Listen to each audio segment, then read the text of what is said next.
Alright, folks, this is Rabble Rousing Rich Bergeron. Ladies and gentlemen, it's Tornado Tony Pennicow.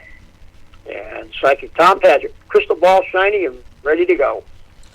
Well, Tom, not only are we going to need your crystal ball, we're going to need your VCR in your head, I guess, because I did not watch a single minute of the fights this weekend.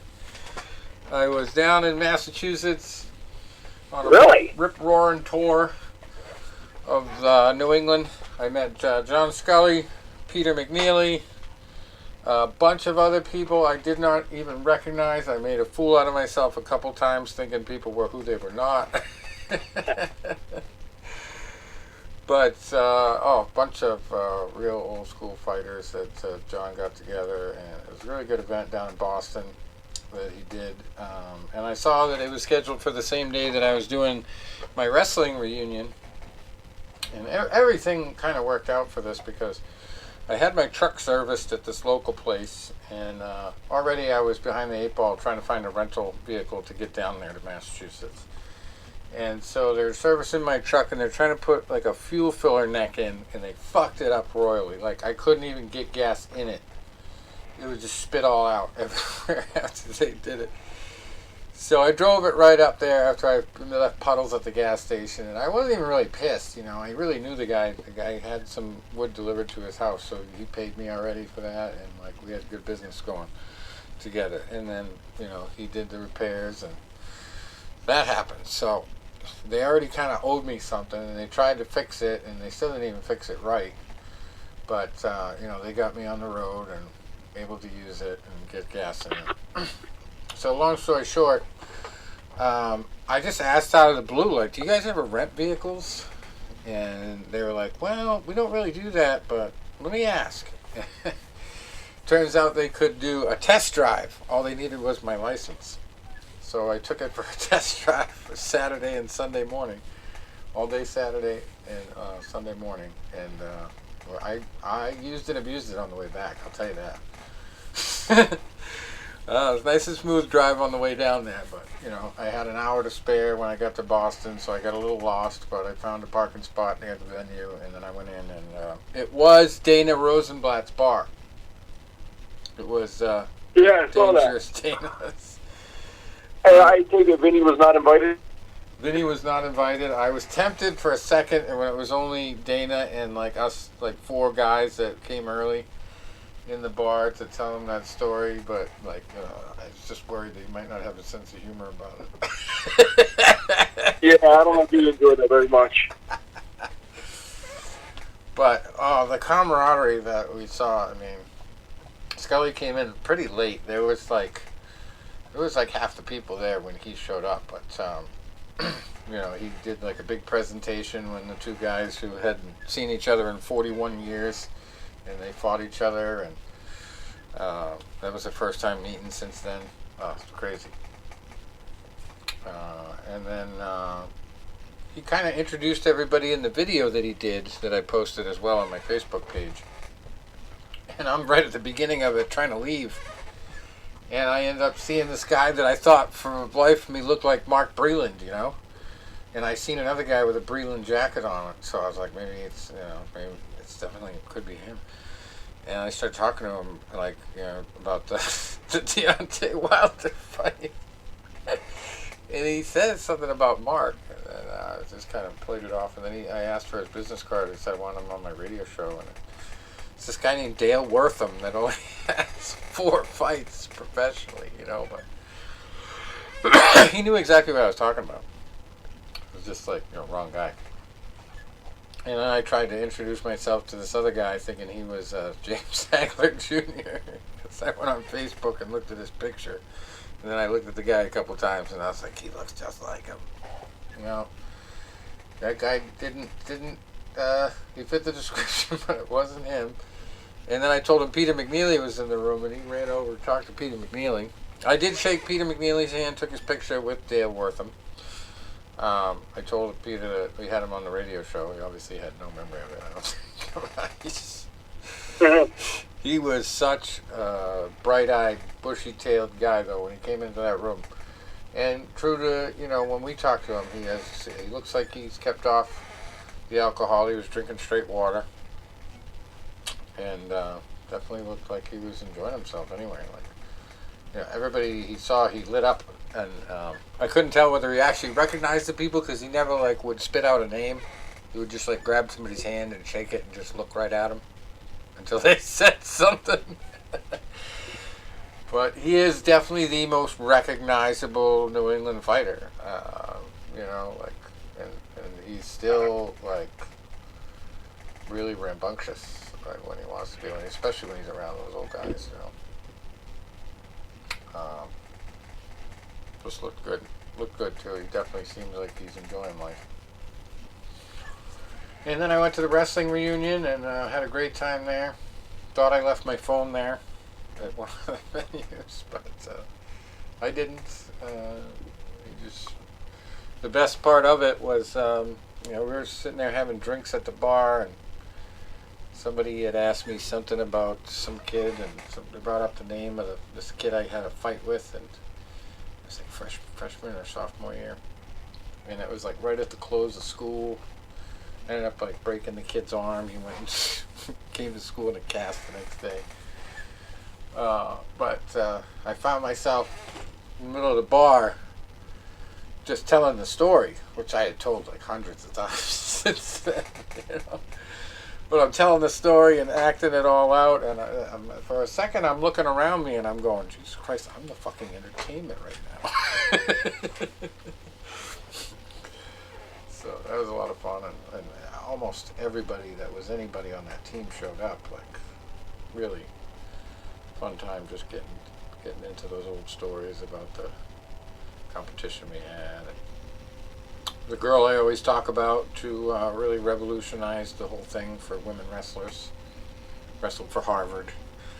She showed up, so we had a lot to talk about because she's a writer too. She has written a book about it. Her younger days, and everybody was talking about I got to get the book, so that was good. But the more important thing is I missed the fights, so you guys got to tell me, how was Canelo versus GGG? Was it even worth watching again and paying for? You know what? It's funny. If you go back over the trilogy over the last 5 years, the first fight I thought Triple G clearly won. Clearly, 9 rounds to 3, maybe 10 rounds to 2. It was a draw, and I remember saying, because it's funny, because these 3 fights were all around the same time in September in the respective years. So the one came up on my Facebook memories when I was like, oh, Adelaide Bird's one of the judges. I had Triple G winning 10 rounds to 2. She's probably going to have Canelo winning like 9 to 3. Right. And she had him like 10 to 2, like something ridiculous like that. I'm like, I said that as a joke, and unfortunately, it was spot on. So the first fight, I had Triple G winning clearly, and the fight's called a draw. The second fight, I had Triple G winning a close fight. It might have been like 7 rounds to 5. It was more competitive. I thought Triple G controlled the earlier rounds, where Canelo came on late, and it was a decision for Canelo. This fight, I had Canelo dominating. He used his jab very well. He targeted Triple G's torso, his body. He hit him on the arms, the old Marciano trick. And Triple G in there looked like a 40-year-old fighter. He's like he just couldn't pull the trigger. So I had Canelo winning, I think, maybe 11 of the 12 rounds, or I might have had it 10-1-1. Either way, not even really close. Gets to the scorecards, and it's one judge has it 8-4. I'm like, okay, that's a little closer than I expected, but okay. Then 2 judges had it 7 rounds to 5, 115-113. Yeah. And I was like, are you kidding me? I'm like, I would have thought, the way the judging in the first 2 fights went, that they would have had Canelo winning 15 rounds, even though it was only a 12-round fight. And then they said, and even the one announcer said it, was, man, all 3 judges gave Canelo that last round. If 2 of the judges had given it to Triple G, we got a draw. And then I guess we have to have fight number 4. Yeah. And the other funny thing that I did, which was kind of like a goof on my part, was I get home. I'm literally driving home from my friend's house, speeding. I pulled in at 7:59 to order the pay-per-view. I jump on the zone, and I just see, okay, I don't want Spanish. It sounded exciting as hell, but I couldn't understand them. So I click over the next one. Next thing I know, I got El Presidente, Dave Portnoy, doing the commentary. I heard 2 fucks and a pussy in the first fight. And I'm like, are you shitting me? And I'm like, while it's entertaining, these guys don't know boxing. And they're talking about the Michigan State spread and all that. And I'm like, well, the thing is, when you ordered the fight on the zone, you could switch back between the broadcast. You could switch back between the regular fighters, between Daniel Jacobs and Sergio. I forget the Chris Mannix, the Spanish broadcast, or the El Presidente broadcast, Barstool Sports. So thankfully, I went back to the normal. And then, I don't know if I sent this to you guys, but this was my brain fart of the night. Main events, started talking to the commentators, and they say to Daniel Jacobs, Daniel, you fought both of these guys. What's your take on it? And I remember the Daniel Jacobs fight against Triple G, close fight. Triple G won it on like a 4th round knockdown. Then I'm like, man, when did Jacobs fight Canelo? What happened in that fight? And then I'm sitting there thinking, like, wait a minute, I was at that fight. Jesus, I flew to Vegas for that fight. I'm like, wow. I'm like, boy, that was a typical non-Rain Man moment. Yeah, oh man, I feel that, because like there was a lot of people at the wrestling reunion where I had to have people tell me who they were. Like, I hadn't seen them in years, but still, like I didn't even remember who they were on the team. Some of them, like, what weight was that guy? Like, there's just certain people, like they're kind of blended in. They weren't big personalities, so. But enough people remembered me that I only had to buy 1 drink. Yeah, that's good. Well, and we're talking about something like that. I go up to Lock Haven every February, and yeah, I'm the vice president of the alumni because of what I've done for the team and my contributions. And maybe because I'm the Italian from Philadelphia that brings up all the good Philadelphia Italian food for the after party, that gets me some notoriety. But I know a lot of times when I go there, like, people will come up to me and they're like, man, we remember that time, whatever. And like, oh, we remember that one fight, whatever. And I'm like, there are guys on my team that were more accomplished than I was, that were multiple-time All-Americans, 4-time All-Americans. I was a 2-time. They were national champions, multiple-time national champions. And a lot of times people want to talk to me. And what I attribute it to, and I'm not patting myself on the back, is I've come to realize over the years, I gave them 2 things. I always gave a good, gritty type of fight. I got in there, I was going to have like that Rocky Balboa kind of Philadelphia Italian, take 6 to give 1. I was, always going to sit there and show a lot of heart. And outside of it, I was just extremely charismatic. I would talk to people. I would take photos of people. I know we had a guy on the team that was very cut, dry, just wasn't a very personable guy. I remember a couple kids came over to him to sign the program. He was like, looked like these kids just walked over and farted in his face. He gave him like this look, and he signed it, but he was like, it was not what he wanted to do. And maybe that's why I've carried over into what I do now with this whole, Apollo Creed gimmick thing. Right. Well, we had a Jesus fight. Jesus won last week. 5-0 Jesus Gamboa in Dubai, beating Nobar Roba Kidze. 16-43 was his record. That's super welterweight. With 6 draws, believe it or not. The Cuban Boxing Club in Dubai. That's kind of ironic, isn't it? Anyway, yeah, not a lot going on last week except for Canelo, but this week we have some good stuff starting tomorrow night on ESPN Plus and ESPN Regular, I believe. From the Newark New Jersey Prudential Center, which I've been to for a UFC fight on Zions's dime back in the day. And Shakur Stevenson is headlining against Robinson Conceição, and both of them have nearly identical Shakur records. Stevenson lost his belt on the scale today. Yes, I saw that. Was it like a pound and a half or something like that? Something like less than 3 pounds, whatever it was. Tough situation. But Robinson Conceição, he's 17-1, so he's lost once. Shakur undefeated at 18-0.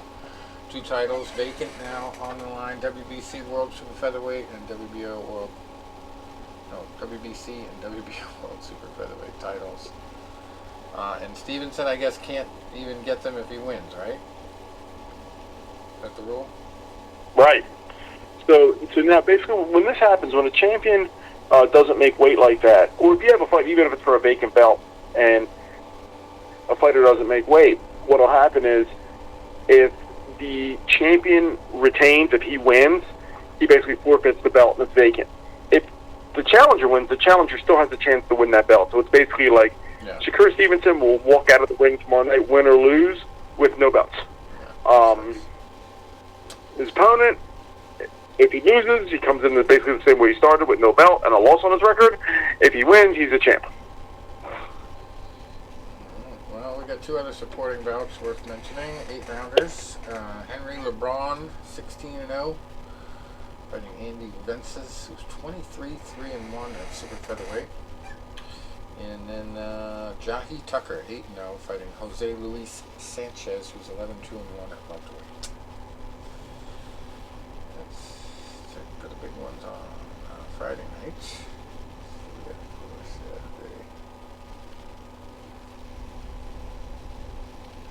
A lot of stuff going on over in Germany. Nothing too spectacular. There's a WBC silver minimum weight female bout going on between number 8 in the world, Sarah Borman, 14-0, and Elizabeth Lopez Corzo, 10-4-5. I bet you there's not a lot of knockout in female minimum weight bouts. This is the first one I've ever heard of. There's actually a title.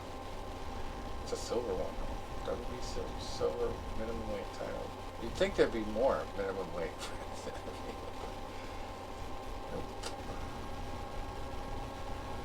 There's a funny name in Bangkok.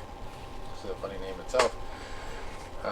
This isn't it, but this is the guy who's fighting Thananchai Charunfak. He is 13-1, fighting Jenny Boy Boca, who is 14-8. Flyweight for the WBC Asian Boxing Council flyweight title. But the big one is in Manchester, not Manchester, New Hampshire, where I'm from that's an hour from me, but Manchester, England. You got Joe Joyce, 14-0, fighting the other Joe, Joseph Parker, biggest other Joe in the heavyweight division right now. He's a WBO interim world heavyweight championship. Both guys are fighting for it, I guess, because it's vacant. Joseph is number 6 in the world. Joe, as he goes by, Joe Joyce, is number 10. So that's a really good heavyweight fight. I don't think Joe has really faced anybody of the Joseph Parker caliber. Parker's not one of those guys that could step up and beat Tyson Fury tomorrow. He's not that kind of heavyweight contender, but Joe Joyce is really moving up. So he is the perfect gatekeeper, a guy with the kind of experience that can test him.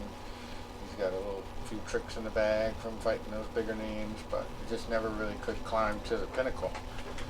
But other than that, he's a phenomenal fighter. He's definitely going to give Joe a run for his money. I would like Joe to win. No, Joseph and Joe, same name. I'm betting on Joe. And then when Joseph wins, I'll say, that's what I meant, Joseph. But you take a look at a fight like that, it's different. Like you said, that is a group crossroads fight, because you got, Joseph Parker out there, he's been around for a while.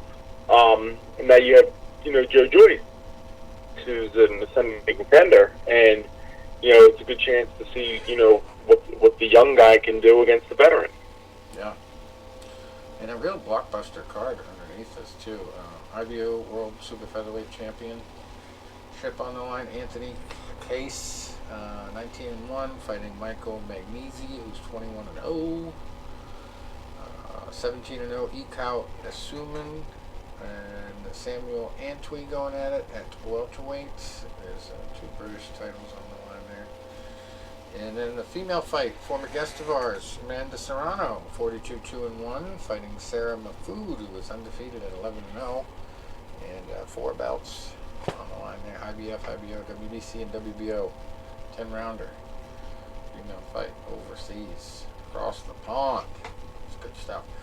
And then, you got to have an international belt in the mix. So you got the international IBO middleweight title. Nathan Heaney, 15-0, and Jack Flatley, 19-2-1. That's all Saturday night. And I gotta love this name. And it's not a big fight, but I gotta mention it because this is the greatest female name I've ever heard for a boxer. Raven Chapman. She is 3-0, fighting Georgelina Guanini, 10-4-2. The Raven. She's coming for you. I wonder if that's a real name or if she changed it. She must be Native American if it's a real name. Anyway. So that's about it there.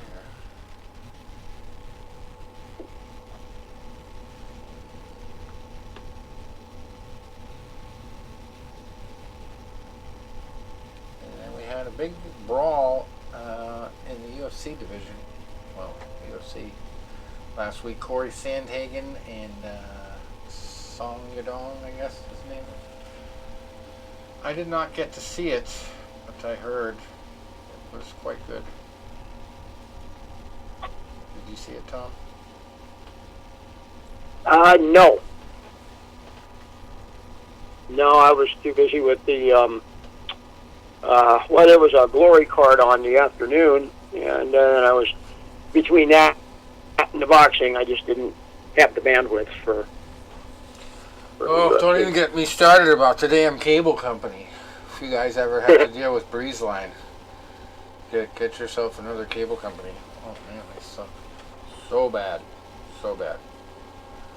I've been on hold with them for like a couple hours this last week. But anyway, Corey got a doctor stoppage over Yadong Song. Split him open pretty good. It was really a big time bloodbath from what I read.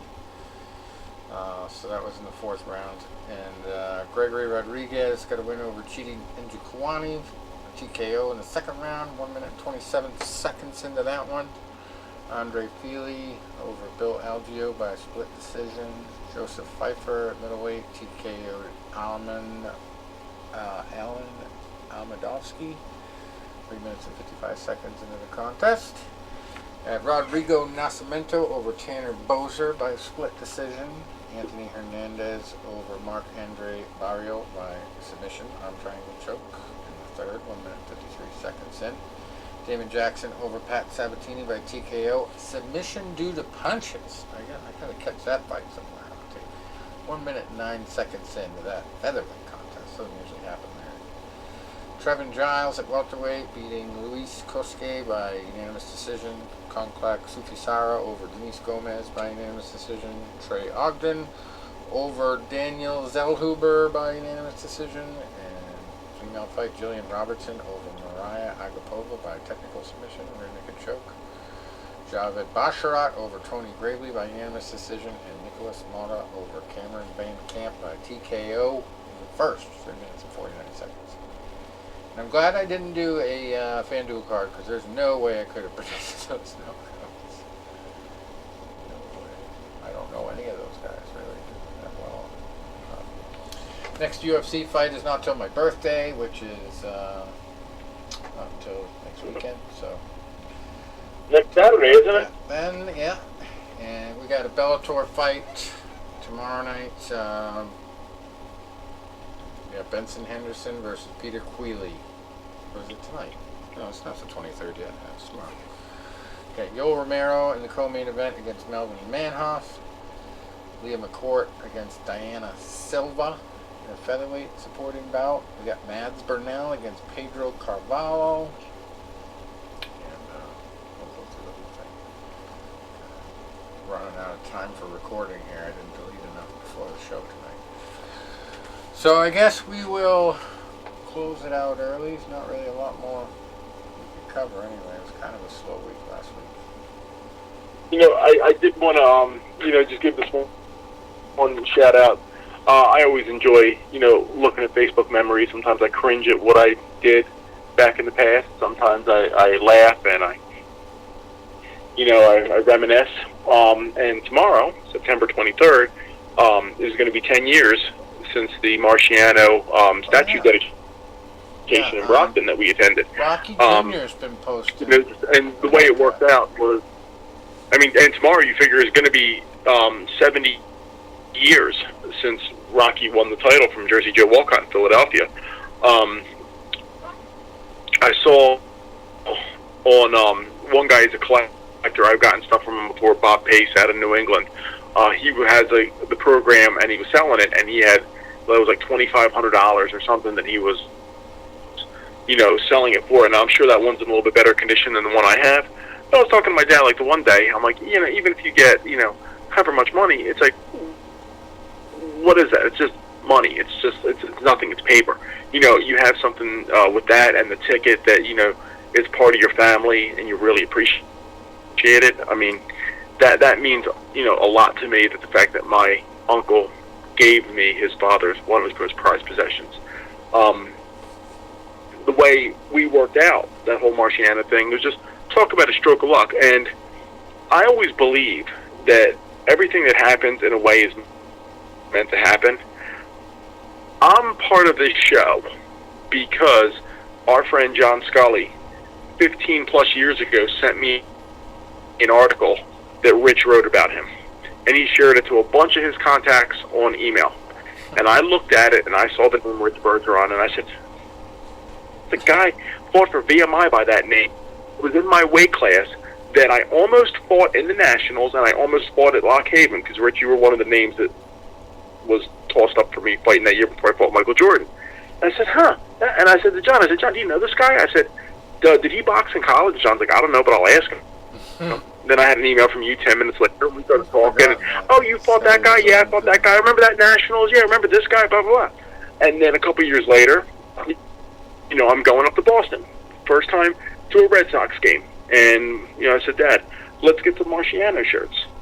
And I saw this cool-looking one online. I said, but I got to make sure we'll get it in time, because it's not like the days of Amazon where you order something now and it'll be at your doorstep in 12 hours.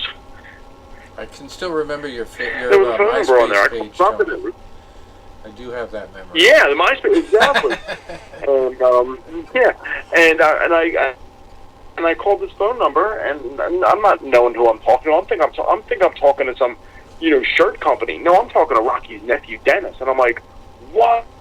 And I'm like, oh my God, this is so cool. I'm talking to Rocky's nephew, and we're just talking. And this is 2009.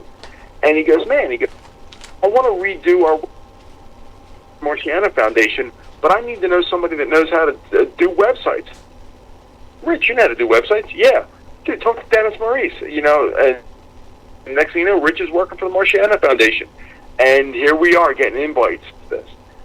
Just a stroke of luck.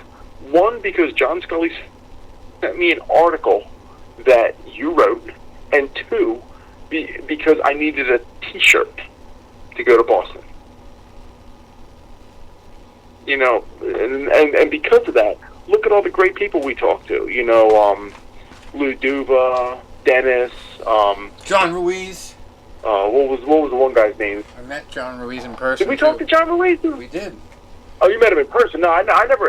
He was at the dedication. I never talked to him. I didn't see him. I saw him, but I didn't get to meet him.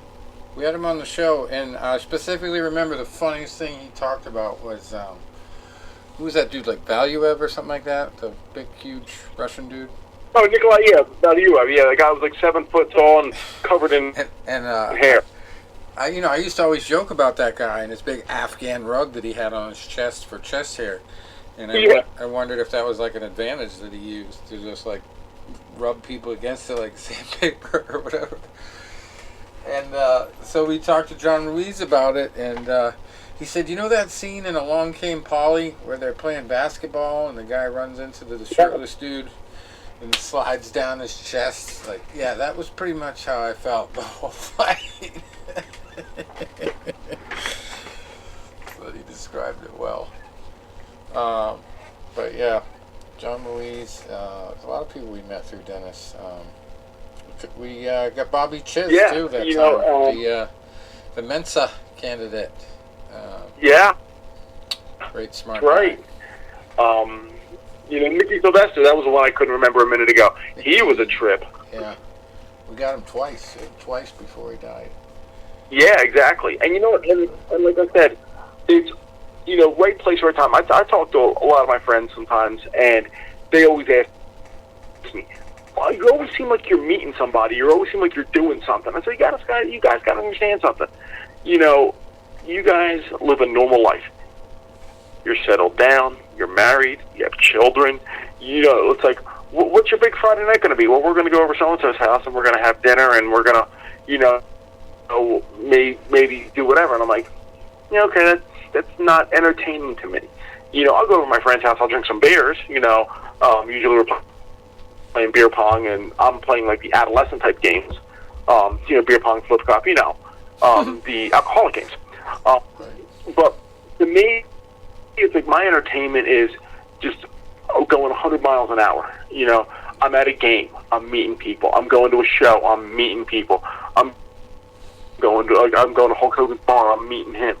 And people say to me, like, how do you do this? How do you meet these people? I'm like, well, one, I always try to have something interesting to discuss and something relevant. So if I'm going to meet a guy like Carl Weathers, I'm going to show up in the Apollo Creed outfit. And, if I get a chance to talk to him more, I talk to him about the Golden Retrievers and Rocky IV scene. Or, I'll talk about, when I met Burt Young, I talked a little bit about my boxing career.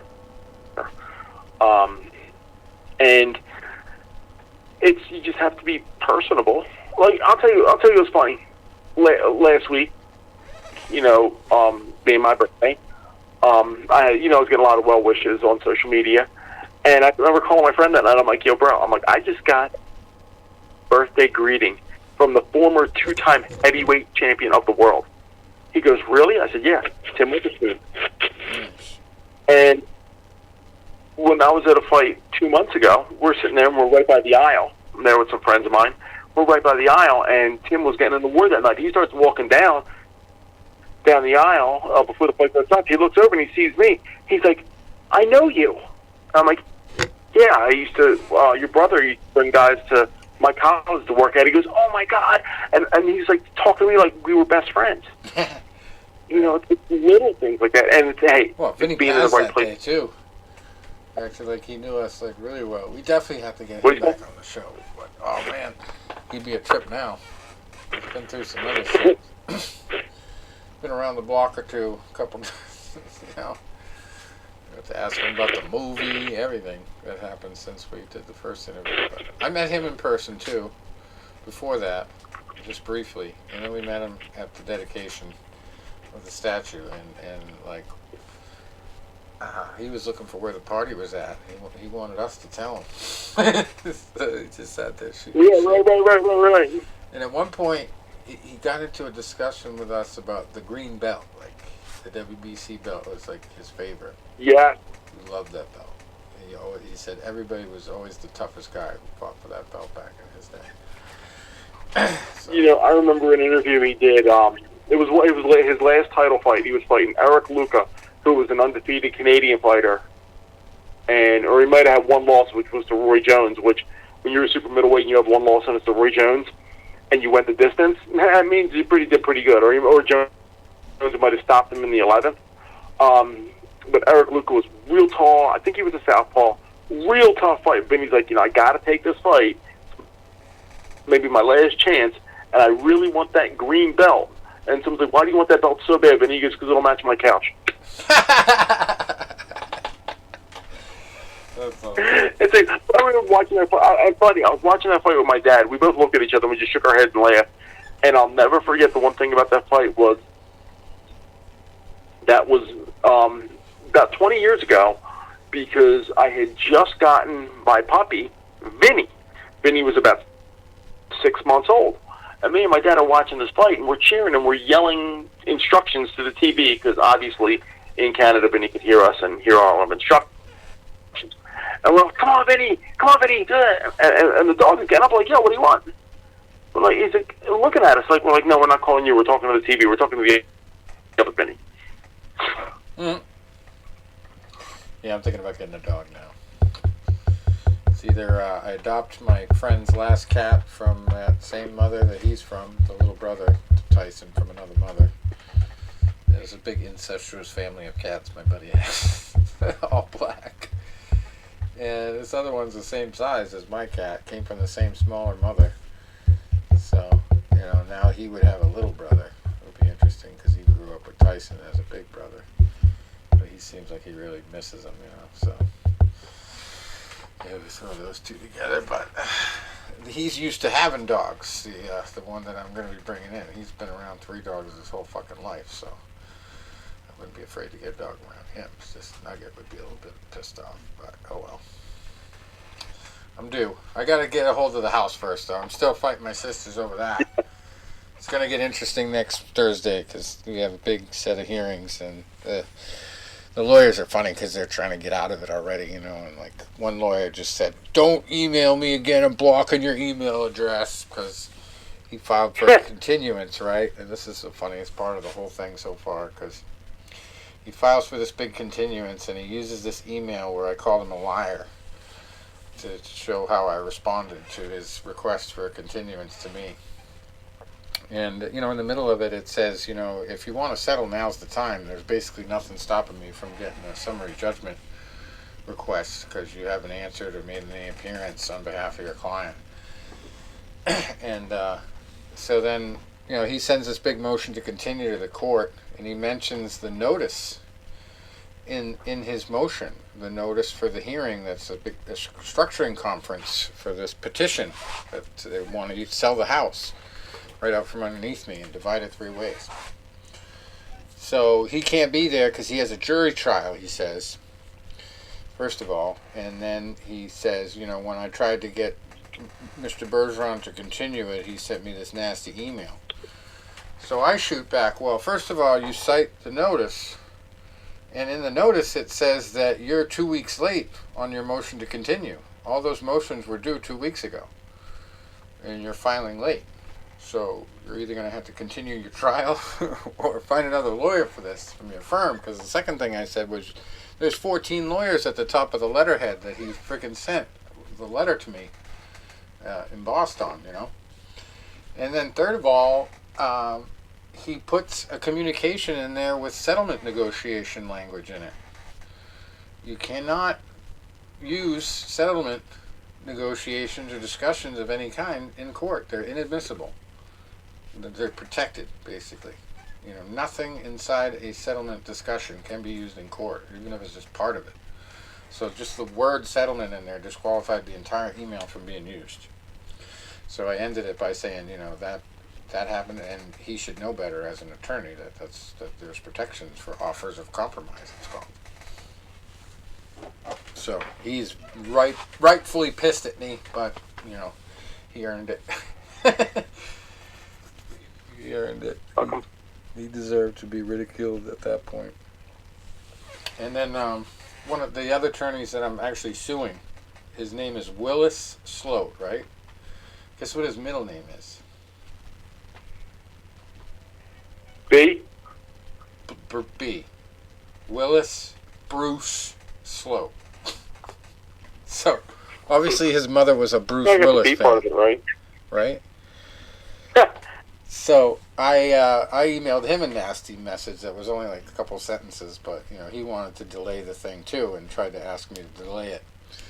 And I said, no, I'm not going to consent to that. And I said, delay should be your middle name, I wrote. But I know it's Bruce. Your mother must have been a big fan, I said. And then I wrote, but you're the opposite of an action hero. Just basically said something about lying, and then I ended it. So he included that too when he tried to do his motion to continue.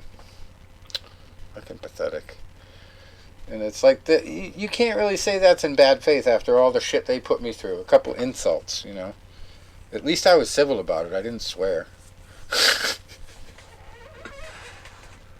But you know, one of the letters I sent to him, I figured he would put that in as evidence because I wrote right on that, Willis Slowboat Sloat.